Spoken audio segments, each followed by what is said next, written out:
एक समय की बात है। गंगा नदी के किनारे एक साधु रहते थे। वे न केवल विद्वान थे, उनके पास जादुई शक्तियाँ थी। एक दिन की बात है, एक बाज उड़ते उड़ते आया। उसके चोंच से एक चूहा उनके हाथों में गिर गया। उसकी छोटी सी पूंछ व काली चमकीली आंखें थी।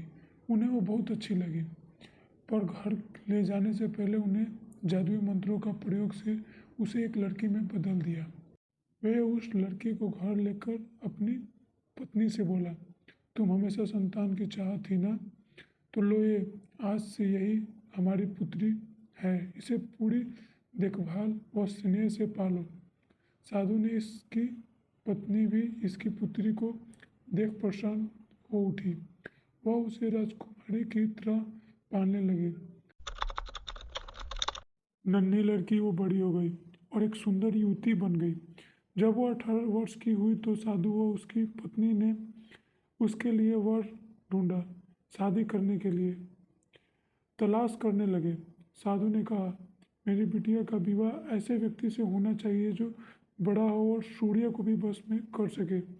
पत्नी ने बोला हाँ दिया। उन्हें जादुई मंत्रों से प्रयोग से सूर्य को नीचे बुला लिया। उन्हें उसे पत्नी पुत्री से विवाह करने को कहा, पर पुत्री ने पहले ही ना कर दी। वह बोली, पिताजी यह बात तो बहुत गर्म है, मैं उससे विवाह करूंगी जो इससे भी बेहतर हो।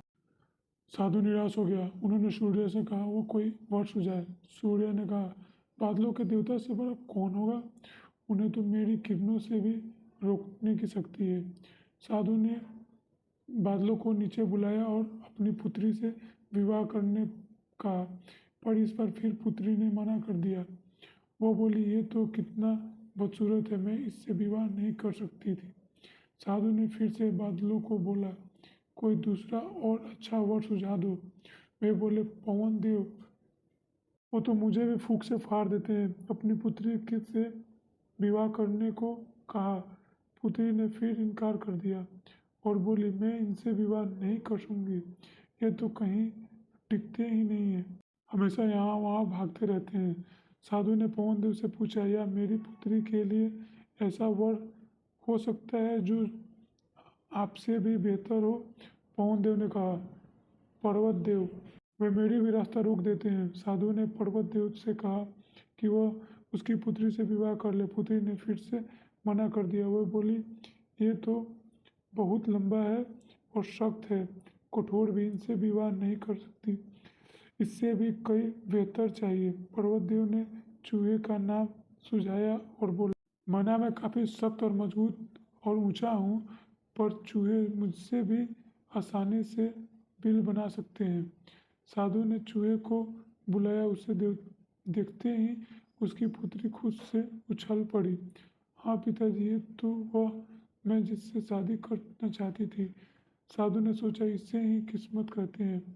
यह एक चूहिया थी और एक चूहे ही से विवाह करना चाहती है, इसका भाग्य में लिखा है। उन्होंने जादुई मटके से प्रभाव से पुत्री को फिर से चूहिया बना दिया। चूहा और चूहिया विवाह करके खुशी खुशी रहने लगे।